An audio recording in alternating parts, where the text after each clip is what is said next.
সুপ্রিয় দর্শক, সিপিক royal resort presents কিছু প্রিয় অপ্রিয় প্রশ্ন। আমি অঞ্জনাইজ আপনাদের সামনে হাজির হয়েছি। আজকে আমার অতিথি উনি একজন বিশিষ্ট মানুষ বলছি যে কারণে সেটা আপনার সামনেই দেখতে পাবেন। ডক্টর সাখাওয়াত সায়ন্ত, আপনার পুরো নাম? সাখাওয়াত হোসেন সায়ন্ত, কিন্তু সায়ন্ত সাখাওয়াত নামে আমি লিখি। আপনি লেখেন, হ্যাঁ। আমি এটা একটু কনফিউজ ছিলাম, কারণ আমি যে কোনো জায়গায় দেখেছি কোনো জায়গায় লেখা আছে সাখাওয়াত হোসেন সায়ন্ত, কোনো জায়গায় লেখা আছে সায়ন্ত সায়ন্ত সাখাওয়াত। সাখাওয়াত। তো আমি ভাবছি হয়তো দুজন লোক। না, তারপরে অ্যাকচুয়ালি আমার সার্টিফিকেট নেম হচ্ছে সাখাওয়াত হোসেন, আচ্ছা আচ্ছা, আর নিক নেম হচ্ছে সায়ন্ত। তো আমি যখন লেখালেখির বিষয়ে সঞ্জীব চৌধুরী, হুম। প্রয়াত সঞ্জীব চৌধুরী, সঙ্গীত শিল্পী, লেখক, সাংবাদিক, তিনি আমার এই নামটাকে জুড়ে দিয়ে বললেন সায়ন্ত সাখাওয়াত নামে লেখো, এটা খুব ভালো হবে, মানুষ খুব গ্রহণ করবে, এই নামটা ভালো। ভোরের কাগজে 1995, 96, 97 এই সময় কাজ করেছি। তখন সঞ্জীব দা আমার সেই সাখাওয়াত হোসেন বা সায়ন্তকে সায়ন্ত সাখাওয়াত বানিয়ে দিলেন। তারপর থেকে আমার লেখালেখি, পত্রিকার কলাম, বই লেখা, সব জায়গায় সায়ন্ত সাখাওয়াত হচ্ছে আমার রাইটার্স নেম। না, আপনি একটা কথা আপনাকে বলতেই হয়, যেটা আমি মানে আমি ভেবেছিলাম যে কোনোদিন অন স্ক্রিনে বলবো, অফ স্ক্রিনে বলবো না, অন স্ক্রিনে কথাটা বলবো যে আপনার মধ্যে, আপনি কিছুক্ষণ আগে আমাকে বলছিলেন যে সঞ্জীব চৌধুরী, আহসান কবির, এরা খুব ট্যালেন্টেড হচ্ছে। কি শব্দটা বলেছিলেন কি আমাকে, যে খুব স্পয়েল ট্যালেন্ট। না, আমি বলছিলাম স্পয়েলড জিনিয়াস। Spoil genius. তো আমি স্পয়েল না, আমি আপনাকে দেখতাম যে আপনি যে কথাগুলো বলতেন, আপনার যুক্তি বিভিন্ন সময়, আপনার যুক্তির ক্ষুরধারতা, আপনার অন্যদিকে যে আছে সে হয়তো অ্যাটাক করবে, সে এমন আছে আপনাকে হয়তো মারবে টকশোতে, কিন্তু সে আপনার সাথে কথাই পারছে না। এই কথার জাদুটা আপনি, এটা কি আপনার জন্মগত নাকি আস্তে আস্তে আয়ত্ত করেছেন? সিভিক রয়্যাল রিসোর্ট, সবুজে ঘেরা আভিজাত্য। ডেফিনেটলি আস্তে আস্তে আয়ত্ত করেছি, তবে এটা বলার আগে একটু ওই স্পয়েল জিনিয়াসের ব্যাখ্যাটা দিই, তা একটু, হ্যাঁ। নাহলে সঞ্জীব দা তো এখন আমাদের মাঝে নেই। নেই, হ্যাঁ। তিনি ভুল বোঝাবুঝির ঊর্ধ্বে। হুম। তো আহসান কবির ভাই ভুল বুঝতে পারেন ভুল যে ও বুঝতে পারেন। আমাকে সায়ন্তকে এত আদর করি, এত ভালোবাসি, ও আমাকে নিয়ে এটা বলল। আমি এই শব্দটা ভালোবেসে বলতাম, কারণ এই দুইজন মানুষকে, আর অনেকেই আছেন, এই দুইজন মানুষকেই আমি বিভিন্ন সময় দেখি অসম্ভব মেধাবী। যেমন ছাত্র হিসেবে লেখাপড়া ছিলেন, তেমন লেখালেখি, সঞ্জীবদার গান, লিরিক্স, সাংবাদিকতা, অসাধারণ, অসাধারণ। মানে আমি আনপ্যারালাল ভাবতাম। আর আহসান কবির ভাইয়ের তার স্যাটার লেখা, ধরেন রম্য টাইপের যে লেখাগুলো, তার কবিতা, মুগ্ধ হওয়ার মতো কবিতা এবং তার লেখেন, আড্ডা। আড্ডা, সব কিছু। কিন্তু এরা জীবনটাকে গোছালো রাখেন নাই। একটু জীবনযাপন পদ্ধতি বা জীবনটাকে অগোছালো করে কেমন জানি একটু নিজের যে সুন্দর গোছালো জীবন হতে পারতো, সেটাকে নিজে সেধে সেধে একটু স্পয়েল করেছেন। ওই জন্য ভালোবেসে এটা বলি। না, আমি কবির ভাইকে সবসময় একটা কথা, কবির ভাইয়ের সাথে আমার সম্পর্কটা, আহসান কবিরের সাথে আমার সম্পর্কটা খুবই, মানে যে আপনি বললেন যে মাইন্ড করবে কিনা, সে আমার কথা মাইন্ড করে না। আমি তাকে বলি যে দেখেন, আহ, শীতকালে যখন আমরা ওই যে ঈদে না লোশন দিই, আমি বলছি, এই লোশন আমাদের যেটুক লাগে আপনার লাগে তার চেয়ে বেশি, কারণ আপনার তো ওই পুরোটাই খালি। পুরাটাই তো খালি।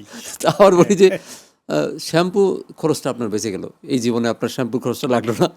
এরকম তার সাথে সব সময়। কিন্তু প্রতিদিন শেভ হতে তার যে খরচ লাগে, ওটা তো আবার আপনার লাগে আমার না, লাগে না, আমার লাগে না। আমার লাগে না। আচ্ছা, যেটা বলছিলেন যে কথা বলার যে আর্ট, হুম। আমি ছোটবেলা থেকেই, স্কুল লাইফ থেকে বিতর্কে অংশ নিতাম। উপস্থিত বক্তৃতা, এর প্রতি আমার আগ্রহ ছিল, ঝোঁক ছিল।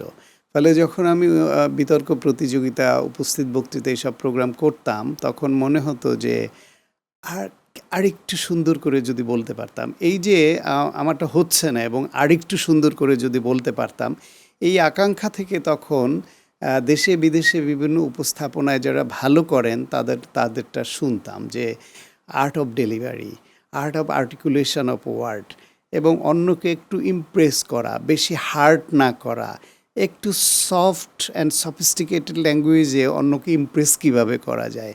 আবার স্কুল বয়স, কলেজ বয়সে আবার যে প্রেম করার আকাঙ্ক্ষা থাকতো, তখনও তো একটা ভিতরে তৈরি হতো যে কথা ভালোভাবে আমি বলতে হবে। কথা বলে ওকে ইমপ্রেস করতে হবে, কথা বলে ইমপ্রেস না করলে তো হবে না। হবে না। সুতরাং এই কথা বলে ইমপ্রেস করার যে আকাঙ্ক্ষা এবং চেষ্টা, এটা ছোটবেলা থেকেই ছিল। না, এটা এটা মানে সবার থাকে না। আমি এই জন্য কেন বললাম যে এটা আমি খুব মানে রেয়ার দেখি। যারা পারে তারাই কিন্তু, আপনি দেখেন আমাদের কত টক শো হয় এতগুলো টিভিতে। টক শোতে আপনি দেখবেন যে কথাটা বলছে অনেকেই, কিন্তু সেই কথাটা শুনতে কিন্তু ভালো লাগছে না। আমি যেমন একে বললাম কয়েকদিন আগে, আমি বলছি একে যে আ মাসুদ কামালকে বলছি। আমি বলছি, "ভাই আপনি তো কথাশিল্পী। আপনি ধরেন এই কথাটা সত্যি না বা এই কথাটার যুক্তিও খুব বেশি স্ট্রং না। যে আপনি এত সুন্দর করে বলছেন, এত যুক্তি দিয়ে এত সুন্দর করে বলতেছেন।" বলে, "ভাই আমার কথা খারাপ, আমার গলাটা খারাপ।" আমি বলছি, "এইটাও বললেন কিন্তু আপনি খুব বিনয় দিয়ে, যে মানুষ কিন্তু এটা শুনতে বাধ্য হলো।" তো আপনার ক্ষেত্রে আমি সেটা দেখি। আচ্ছা, আমি একটু আপনার সম্পর্কে মানে যেটা আমরা টক শোতে দেখি ওইটা না গিয়ে একটু অন্যরকমভাবে যেতে চাচ্ছিলাম। আপনার স্কুল কোথায় ছিল? আমার ছোটবেলা কেটেছে শরীয়তপুরে। আচ্ছা। শরীয়তপুরে আমার শরীয়তপুর সদরে, পালং থানা, আঙ্গারিয়া ইউনিয়ন। আমি গ্রামে, একদমই নিভৃত একটা গ্রাম থেকে ওই উঠে স্কুলে আপনি এসেছি। পড়েছেন? আমি প্রাইমারি স্কুল পড়েছি আমার বাড়ির পাশে চরযাদবপুর সরকারি প্রাইমারি হাই স্কুল। তারপরে ১ বছর পড়েছি তুলাতলা নিম্ন মাধ্যমিক বিদ্যালয় নামে একটি স্কুল, আমাকে দিয়েই শুরু হয়েছিল। মানে ওই স্কুলের ফার্স্ট স্টুডেন্ট আমি ছিলাম ১৯৮৬ সনে, আচ্ছা, আচ্ছা, ক্লাস 6 এ। আচ্ছা। তারপর ১ বছর ওইখানে পড়ে আমার মনে হলো যে একটু চেঞ্জ করি। পরে এসে রুদ্রকর হাই স্কুলে আমার খুব প্রিয় একজন শিক্ষক ছিলেন, শীতল কর্মকার হেডমাস্টার ছিলেন। তো স্যার বলছিলেন ওইখানে ভালো হবে। তা আমি ওইখানেও ১-১.৫ মাস ক্লাস করেছি। সেখানেও ভালো লাগলো না। পরে আঙ্গারিয়া হাই স্কুল, শরীয়তপুর জেলার খুব নামকরা স্কুল, ডিস্ট্রিক্ট ফার্স্ট হওয়া স্কুল আচ্ছা, এরকম আচ্ছা। বিভিন্ন বছরে। তো ওইখানে আমি ক্লাস 7 এ এসে ভর্তি হই এবং 7 থেকে 9 পর্যন্ত ওখানে পড়ি এবং ওইখানে পড়া অবস্থায় আমি বিশ্ব সাহিত্য কেন্দ্রের শরীয়তপুর ব্রাঞ্চ হয়েছিল। সেখানে বই পড়া কর্মসূচিতে আমি জয়েন করি এবং সেখানে আমি পড়ুয়া হিসেবে পরীক্ষা দিই। আপনি জানেন যে হুম, হুম, ২০টা বই দিত হুম, হুম, বছরে হুম। এবং সেই বই পড়ে আমিও ২০ পড়েছি। বইয়ের উপর এটা পরীক্ষা দিতে এটা হতো আমিও পড়েছি। এবং আমি ওখানে ফার্স্ট হয়ে ডিস্ট্রিক্ট ফার্স্ট হয়ে অ্যাওয়ার্ড পেয়েছি। জাতীয় বিজ্ঞান মেলায় অংশ নিতাম, সেখানেও ২ বার ডিস্ট্রিক্ট ফার্স্ট হয়ে কেন্দ্রীয় পর্যায়ে এসে আমি বিশেষ পুরস্কার পেয়েছি জাতীয় পর্যায়ে ২ বার। তারপর হচ্ছে আপনার শিল্পকলা একাডেমির প্রোগ্রাম, শিশু একাডেমির প্রোগ্রাম, স্কুলের নিজস্ব যে বার্ষিক প্রোগ্রামগুলা কালচারাল, এগুলোতে অংশ নিতে থাকলাম এবং ক্লাস 8 এ আমি শরীয়তপুর জেলা ফার্স্ট হয়ে স্কলারশিপও পেয়েছি। আমি শুধু এক্সট্রা কারিকুলার করতে গিয়ে ওই দিকেই সময় ব্যয় করেছি তা না। আমি আমার একাডেমিক ক্ষেত্রেও একাডেমিক ক্ষেত্রে পাঠ্যপুস্তকের পড়াটাকে ঠিক রেখে বাকি সময় এটা আমি এনজয় করতাম। ক্লাসের পড়া পড়তাম প্রয়োজনের জন্য, কারণ আমাকে ভালো রেজাল্ট করতে হবে ভবিষ্যৎ চিন্তা করে। আর বাইরের যেটা, এটা হলো আমার আনন্দ, আমার ভালো লাগা। সেই জন্য দুইটাই সমানতালে চালিয়ে গেছি। ক্লাস 9 পর্যন্ত পড়ে আমি শরীয়তপুর থেকে ঢাকায় চলে আসি, ঢাকা গভর্নমেন্ট মুসলিম হাই স্কুলে এবং ওইখান থেকে আমি এসএসসি পাশ করি। হোস্টেলে ছিলাম, আমার বেশিরভাগ সময় হোস্টেলে কেটেছে। আমি অনেকটা সেলফ ডিপেন্ডেন্ট মানুষ। ক্লাস 7 থেকে আমি বাড়ির বাইরে, বাড়ির বাইরে। ফ্যামিলির বাইরে নিজেকে তৈরি করেছি। তারপর ঢাকা কলেজে ১৯৯১ সালে এসএসসি করে ঢাকা কলেজে ভর্তি হলাম। ওইখানে আমি হোস্টেলে থেকেছি, রাজনীতি করেছি, সাহিত্য চর্চা করেছি এবং আমার লাইফে 91 এ আপনি এসএসসি পাস করেছেন। এসএসসি তার পাস মানে আপনি করেছি। 91 এ আপনি ঢাকা কলেজে ভর্তি হয়েছেন। 91 এ ভর্তি হয়ে 93 তে ইন্টারমিডিয়েট পরীক্ষা তাহলে আপনার দিয়েছি। সাথে আমার দেখা হলো না কেন? কারণ হওয়ার কথা ছিল, আমার কারণ আমি আমি তো 92 মানে আমি 92 তে এসএসসি, আমি ছিলাম ওই যে পাশের স্কুলটা, গভর্নমেন্ট ল্যাবরেটরি স্কুল। হওয়া ওখান উচিত থেকে ছিল। আর 92 তে আমি এসে ভর্তি হলাম ঢাকা কলেজে। তাহলে তো মানে আমাকে চেনার কথা ছিল, হয়তো কোনো কারণে মিস করেছেন। কারণ হলো আমি ওখানে রাজনীতি করেছি এবং ওইখানে জেড মুর্তজা চৌধুরী তুলা তুলা তুলা ভিপি ভাই। ছিলেন। হ্যাঁ, হ্যাঁ। ওই সংসদে আমি নির্বাচন করেছি, সহনাট্য সম্পাদক ছিলাম এবং ঢাকা কলেজ থিয়েটার যেটা হরশিদ বালা স্যারের খরশিদ বালা উদ্যোগে স্যার। তৈরি হ্যাঁ, হয়, হ্যাঁ। ওই সময় আমি যেহেতু সহনাট্য সম্পাদক, ওর সঙ্গে আমি যুক্ত ছিলাম। ঢাকা কলেজের সামনে যে একটা গেট হয়, নো দাই সেলফ লেখা, এটাও কিন্তু হরশিদ বালা স্যারের অবদান আছে, হ্যাঁ, হ্যাঁ, হ্যাঁ। তাই করেছেন। উনি আমার আত্মীয় হয় আর কি এক ধরনের। যুক্ত ছিলাম। স্যার আমার সঙ্গে এখনো যোগাযোগ আছে, অত্যন্ত উৎসাহব্যঞ্জক এবং আমার খুব পছন্দের ওহ, মানুষ। ওনার ক্লাস তো মানে এখনো অসাধারণ ছিল। অসাধারণ। আরও দুজন আপনি পেয়েছেন, তাহলে আপনি একজনকে পাননি, আমি কিছুদিন পেয়েছি, সেটা আব্দুল্লাহ আবু সাইদ তাকে আমি স্যারকে। পাইনি। আমরা পেয়েছি কিছুদিন ফার্স্ট ইয়ারে থাকতে। আব্দুল্লাহ আবু সাইদ স্যারের ক্লাস মানে মন্ত্রমুগ্ধের মতো আমরা হাসতে হাসতে শিক্ষা গ্রহণ করতাম। আরেকজন বড় মাপের মানুষকে পেয়েছিলাম, তাকে হয়তো আপনিও পেয়েছেন, আখতারুজ্জামান হ্যাঁ, ইলিয়াস পেয়েছি, স্যার। পেয়েছি। এবং ইলিয়াস স্যার আমাদের ওইখানে যে ছাত্র সংসদ থেকে যে সাহিত্য যে সাময়িকী বের হতো, ওইটার দায়িত্বে থাকতেন, হেল্প করতেন আমাদের। তারপরে একই সঙ্গে ধরেন একজন মানুষের গল্প, তার উপন্যাস পড়ে আমরা মুগ্ধ হচ্ছি, তাকে নিয়ে ভাবছি কত বড় মাপের লেখক। আবার সে ক্লাস আবার করাচ্ছে। তাকে সামনে ক্লাসে দেখছি, তিনি আমার শিক্ষক পড়াচ্ছেন। ফলে এই যে ইন্সপিরেশন, যে মানে একদিন আমিও যদি ইলিয়াস স্যারের মতো লিখতে পারতাম, তার মতো অত ভালো না পারি, কিন্তু কিছু যদি যদি পারতাম। লেখক হতে পারতাম, এই আকাঙ্ক্ষাটাও ভেতরে ওইভাবে দেখে দেখে তৈরি হওয়া। ইলিয়াস স্যারের মতো মানুষ, তারপরে আমাদের আব্দুল্লাহ আবু সাইদ স্যারের মতো মানুষ। তো ওই সময়টা মানে ঢাকা কলেজের ওই সময়টাও খুব অদ্ভুত একটা সময় ছিল। তারপরে আমাদের ঢাকা কলেজের সপ্তাহব্যাপী যে নাট্য সপ্তাহ হয়েছিল, ওইখানেও কিন্তু উপস্থাপনা আমি করেছি। ফলে আপনি কালচারাল লাইনের লোক, কেন মিস করলাম না আমরা একে আমি অপরকে? মিস করছি। মিস করার কারণটা কি, আমি হতো কি যে এই যে কলেজে সময়টা দিতাম না। মানে আমরা ওই কলেজে যেতাম, ওই বাস্কেটবল গ্রাউন্ডে ক্রিকেট খেলতাম, ক্রিকেট খেলে একটু দু একটা ক্লাস টাস করতাম, যাদের ক্লাস ভালো লাগতো। হর্ষিত বরা স্যারের ক্লাস রেগুলার করতাম, তার অন্য সেকশনের ক্লাসও গিয়ে করে আসতাম, কারণ তার ক্লাস মানে ডিফারেন্ট। আবার ওই যে একজন ইংলিশ পড়াতো, আমি নামটা ভুলে গেছি স্যারের, অ্যানশিয়েন্ট মেরিনার পড়াতো, যে একটু চোখটা একটু টেরা ছিল। স্যার যে ইংলিশ পড়াইতো, সেই মনে হতো যে আমার ওই ওই নাবিক হয়ে গেছি আমি। সেই আমি জানি না আপনারা ক্লাস পেয়েছেন কিনা। আমরা ঠিক করতে পারছি না কোন স্যারের কথা বলছেন। তো এরকম আরও কিছু ছিল। এক ম্যাডাম ছিল খুব সুন্দরী, ওনার ক্লাসটাও করতাম, দেখতে ভালো লাগতো, এই জন্য ক্লাস ইংলিশের, করতাম। হ্যাঁ। হ্যাঁ, ক্লাস করতাম। তো এই ডিফারেন্ট ছিল। তারপর তো আপনি চলে গেলেন আসলে মেডিকেলে। আমি ওখান থেকে ডেন্টালে চলে গেলাম, ঢাকা ডেন্টালে ভর্তি হলাম। আর ঢাকা ডেন্টালে তো ঢাকা মেডিকেলের সঙ্গে তখন ক্যাম্পাস ছিল, এই যে শহীদ মিনারের পেছনে। এইখানে ডেন্টাল থেকে পাশ করে 2000 সালে আমি বিডিএস ডিগ্রি কমপ্লিট করে ডেন্টাল সার্জন হলাম। এরপরে ওই পাশ করার পরপরই বিসিএস পেয়েছি, বিসিএস পরীক্ষা দিলাম এবং 22তম বিসিএস, সেখানে কোয়ালিফাই করে সুযোগ হলো এবং আমার পোস্টিং ছিল শরীয়তপুরের নিজ জেলায় ভেদরগঞ্জে। কিন্তু বাই দিস টাইম আমার পিজি হাসপাতাল, যেটা তৎকালীন বঙ্গবন্ধু শেখ মুজিব মেডিকেল ইউনিভার্সিটি, এখন বাংলাদেশ মেডিকেল ইউনিভার্সিটি, এইখানে আমি ডেন্টিস্ট্রিতে তখন মেডিকেল অফিসার পদে চাকরি পাই। 2003 সালেই জয়েন করি এইখানে। তারপর থেকে ম্যাক্সিলোফেশিয়াল সার্জারিতে আমার পোস্ট গ্রাজুয়েশন করি। মানে ম্যাক্সিলোফেশিয়াল সার্জারিটা অনেকে হয়তো অতটা পরিচিত নন, যে ডেন্টিস্ট্রি তো এখন অনেক ভাগ হয়ে গেছে। এর মধ্যে মুখের ক্যান্সার, টিউমার, অ্যাক্সিডেন্টাল ইনজুরি, জ ডিফর্মিটি, জয়েন্টের সমস্যা, মানে এই রিজিয়নের যে সার্জিক্যাল কাজগুলো, ধরেন ক্যান্সারের জন্য চোয়াল কেটে ফেলে দিতে হলো, পায়ের থেকে, কোমর থেকে, বুকের থেকে হাড় মাংস স্কিন এনে আবার রিকনস্ট্রাকশন, এগুলাও আমরা করে থাকি। ফলে আমি ডেন্টিস্ট্রির মধ্যে আমার ক্যারিয়ারটি স্পেশালাইজেশন করলাম ম্যাক্সিলোফেশিয়াল সার্জারিতে। তারপর সেই 2003 থেকে এখনও আছি ম্যাক্সিলোফেশিয়াল সার্জারিতে। একটা তথ্য আমি শুনেছি, এটা সত্যি কিনা আমি জানি না, এটা তো এখন জানবো আমরা। আপনি কি একটা দীর্ঘদিন আপনি মানে বঞ্চিত ছিলেন, পদবঞ্চিত ছিলেন?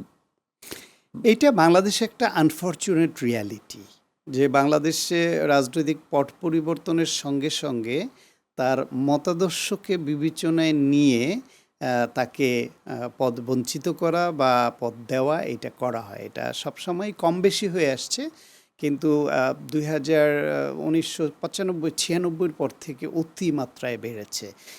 একটা সরকার এটা করে, পরের সরকার এসে তারা ওই খারাপটাকে এক্সাম্পল করে তাদের নিজেদের লোকদের আবার বেশি দিয়ে অন্যদের বঞ্চিত করে। সেই রকমভাবেই ধরেন, আমি যেহেতু 2003 সালে জয়েন করেছিলাম বিএনপির সময়ে, এবং আমি ঢাকা কলেজে একটু বললাম যে আমি ছাত্র রাজনীতি করতাম। আমি সাউথ হোস্টেলের জিএস ছিলাম ছাত্র দলের। আর সংসদে যেহেতু সহনাট্য সম্পাদক নির্বাচিত হয়েছি, সেই পরবর্তীতেও আমি ঢাকা ডেন্টাল কলেজে সাহিত্য সম্পাদক পদে নির্বাচন করেছি। সব মিলিয়ে টিলিয়ে যেহেতু আমি ছাত্র রাজনীতি ছিলাম এবং ছাত্র দলের সঙ্গে ছিলাম, আর আমার লেখালেখি এবং কথা বলায় যদিও আমি চেষ্টা করি একদম ব্লাইন্ড সাপোর্টারের মতো যাতে হয়ে না যায়, কিন্তু একটা সাপোর্ট তো চলেই যায় বিএনপির দিকে, যেহেতু আমার ভেতরে এটা আগে থেকে আছে।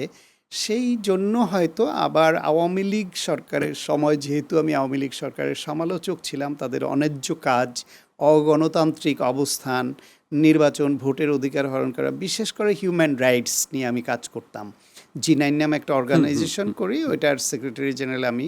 ওটার প্রেসিডেন্ট আইনমন্ত্রী আসাদুজ্জামান, এবং তার আগে সাইফুল ইসলাম ছিলেন, শফিক রেহমান এটার প্রতিষ্ঠাতা এবং মেন্টর। ফলে সরকারের অনৈতিক, অন্যায্য, ইনহিউম্যান অ্যান্ড আনডেমোক্রেটিক যেসব কাজ, সেগুলোর আমি কঠোর সমালোচক ছিলাম। টকশোতে আপনি দেখে সেটা থাকবেন। খুব স্বাভাবিকভাবেই মানে এইটাকে আওয়ামী লীগ তাদের শত্রু হিসেবে গণ্য করেছিল হয়তো, যে কারণে 2009 সালে তারা ক্ষমতায় এসে আমাকে চাকরিচ্যুত করেছিল। হাইকোর্টের স্টে অর্ডার নিয়ে আমি চাকরি করেছি, সেইখানেও আমার লয়ার হিসেবে আমাকে খুব হেল্প করেছেন এই যে এখন আইনমন্ত্রী আসাদুজ্জামান আসাদ ভাই। পরে 2013 সালে আমি ওই হাইকোর্ট থেকে ওই মামলায় জিতে এসেছি যে আমার নিয়োগ বাতিলের সিদ্ধান্তটা অবৈধ ছিল। কিন্তু 2008 সালে আমি যে অ্যাসিস্ট্যান্ট প্রফেসর হয়েছিলাম, এই 24-এর গণঅভ্যুত্থানের আগ পর্যন্ত আমার ছাত্ররা অনেকে প্রফেসর হয়ে গেছে, অ্যাসোসিয়েট প্রফেসর তো অনেকেই হয়েছে, তা আমাকে অ্যাসিস্ট্যান্ট প্রফেসর পদেই রেখেছিল। মাঝখানে একবার সাসপেনশনেও দিয়েছে। এরকম আমাকে সবসময় একটা চাপের মধ্যে এবং হয়রানির মধ্যে রাখতো। পরে এই ইভেন জুলাই গণঅভ্যুত্থানের সময়ও আবু সাইদ যেদিন শহীদ হলো, আবু সাইদ ওয়াসিম সহ 6 জন, 16 জুলাই, পরের দিন 17 জুলাই বায়াতুল মোকাররমে আবু সাইদের একটা গায়েবানা জানাজা ছিল। আমি খুব ওই দিন আমার সন্তানদের নিয়ে আমার হিল ট্র্যাক্সে ঘুরতে যাওয়ার একটা প্রোগ্রাম ছিল। তো ওই দিন এই ঘটনা, আবু সাইদের মৃত্যু, তার কিল করলো এবং তার পরের দিন যে উত্তাল অবস্থা, এইসব বিবেচনায় নিয়ে আমি আমার সব বুকিং, টাকা পয়সা জমা দেওয়া সব ছিল, তারপর আমি ক্যান্সেল করলাম এবং খুব ইমোশনাল ফিল করলাম যে একটা ছেলে, ইয়াং স্টুডেন্ট, সে নিরস্ত্র, খালি হাতে, 2 হাত 2 দিকে উঁচিয়ে দাঁড়িয়ে থাকলো আর বুকের উপরে এইভাবে গুলি করে তাকে হত্যা করলো। এটা মানা যায় না। তখন ওই ইমোশনালি আমি ওইটা ক্যান্সেল করলাম এবং ওর গায়েবানা জানাজায় অংশ নিতে গেলাম বায়াতুল মোকাররমে। জানাজায় অংশ নিতে তো দিলই না, গেট থেকে আমাকে অ্যারেস্ট করলো এবং 20 দিন আমি জেলেও ছিলাম। ফলে বিভিন্ন সময় রাজনৈতিক কারণে আমার প্রাতিষ্ঠানিকভাবে বঞ্চিত করা তো আছেই, এমনকি আমাকে জেল পর্যন্ত খাটালো। এই 16 জুলাইয়ের পরে ওই 17 জুলাই ধরলো এবং 5 জুলাই ওই সরকারের পতনের পরে, 6 জুলাই, 5 আগস্টের পরে 6 আগস্ট আমি মুক্তি পাই। 20 দিন জেলে ছিলাম। এটা আসলে আনএক্সপেক্টেড, এটা আসলে বলার কিছু নাই। এটা মানে কি বলবো, এটা মানে এটার এক্সপেকটেশনের বাইরে। তো এটা আসলে রেজাল্ট আসলে ওই যে নিউটনের লয়ের মতোই আর কি, যে তুমি যা করবে তার প্রতিদান তুমি তো পেয়ে প্রত্যেক যাবে। ক্রিয়ারই একটা সমান ও বিপরীত প্রতিক্রিয়া আছে, কিন্তু রাজনীতিতে আবার ওইটা না। আমি বলি যে নিউটনের থার্ড ল থেকে একটু অ্যাগ্রেসিভ ল হচ্ছে গিয়ে পলিটিক্সে আপনি আমাকে একটা চড় মারলে আমি সেই রাগ মেটানোর জন্য আমি আপনাকে একটা চড় মেরে তুষ্ট হব না, আমি আপনাকে ঠ্যাং ভেঙে দিব। ঠ্যাং ভাঙার জবাবে আপনি আমার ঠ্যাং ভাঙবেন না, আপনি আমার গলা কাটবেন, অথবা অ্যাটলিস্ট আমার একটা হাত কেটে নেবেন। ফলে এইটা অ্যাগ্রেসিভ রিভেঞ্জ, এইটা রাজনীতিতে বিশেষ করে বাংলাদেশ সহ থার্ড ওয়ার্ল্ড কান্ট্রিগুলো বা এই সাবকন্টিনেন্টে এটা চলে।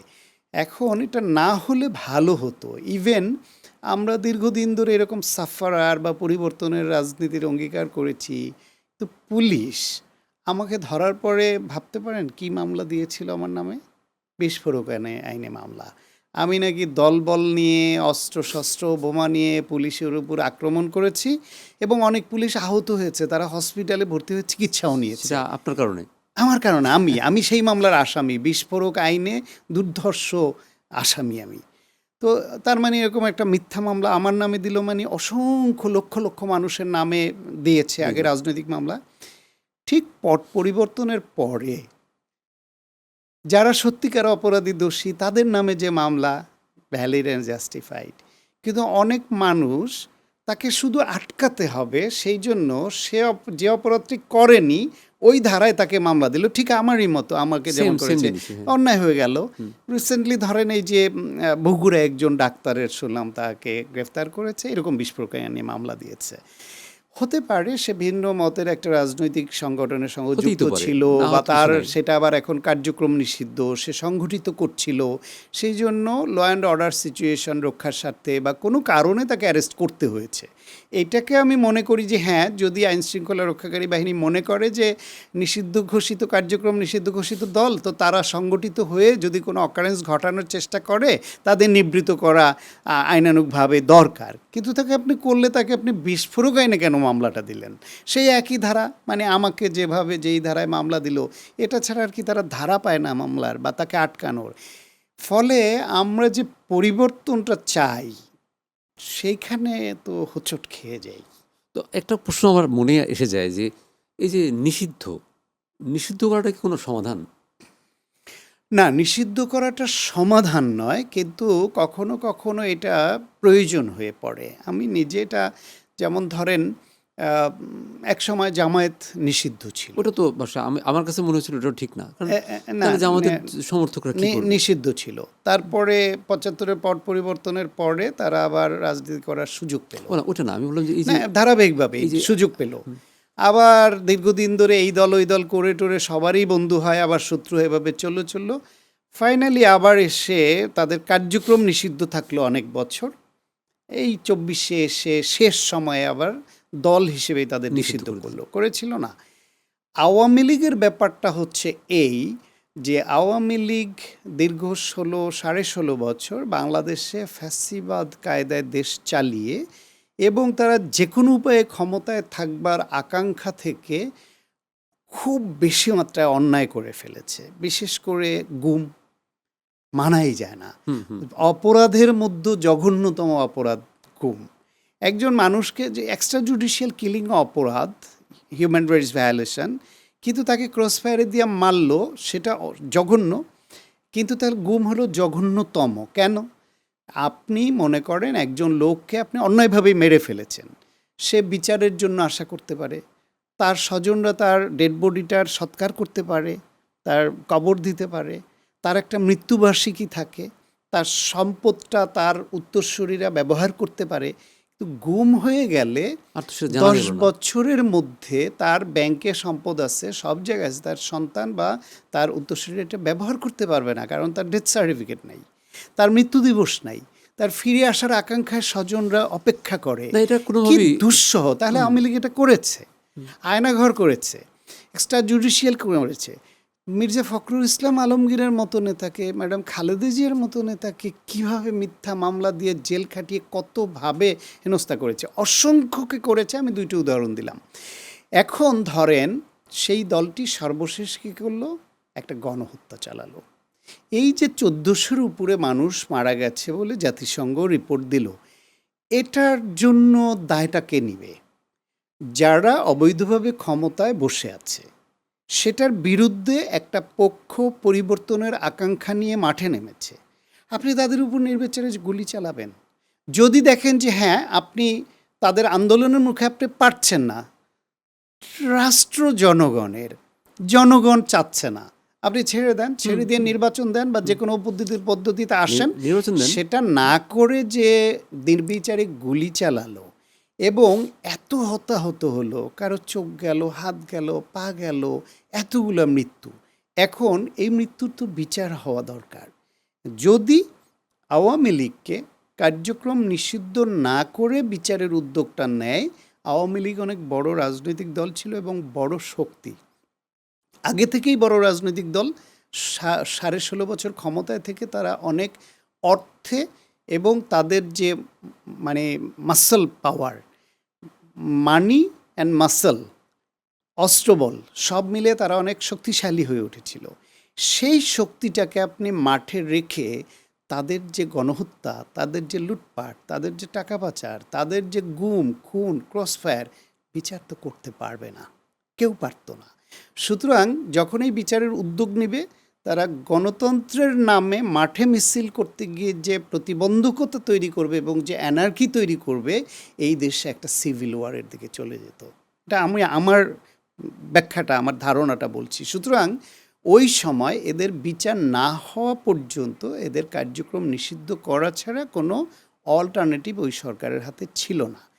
এখন এটা, এই নিষিদ্ধটা কতদিন থাকবে? প্রশ্নটা হলো এটা কি অনন্তকাল থাকবে? দেশের একটা বড় জনসংখ্যাকে আপনি এই অনন্তকাল এইভাবে ফ্লোর বাইরে রাখতে পারবেন? জামাতকেও তো রাখা যায়নি। সেই দিক থেকে আমার মনে হয় করা উচিত নির্দিষ্ট একটা টাইম ফ্রেম দেওয়া, যে এই টাইম ফ্রেমের মধ্যে আমরা সুষ্ঠু তদন্ত সাপেক্ষে গণহত্যা এবং সব বড় রকমের অনাচার, বেআইনি অবৈধ কাজ করেছে এর বিচারটা করব। আমার কাছে যেটা এবং মনে হয়- আদালতের দৃষ্টিতে যদি মনে হয় দল হিসেবে আওয়ামী লীগও সেই বিচার মানে শাস্তিযোগ্য অপরাধ করেছে, তাহলে আদালত সেটা বুঝবে।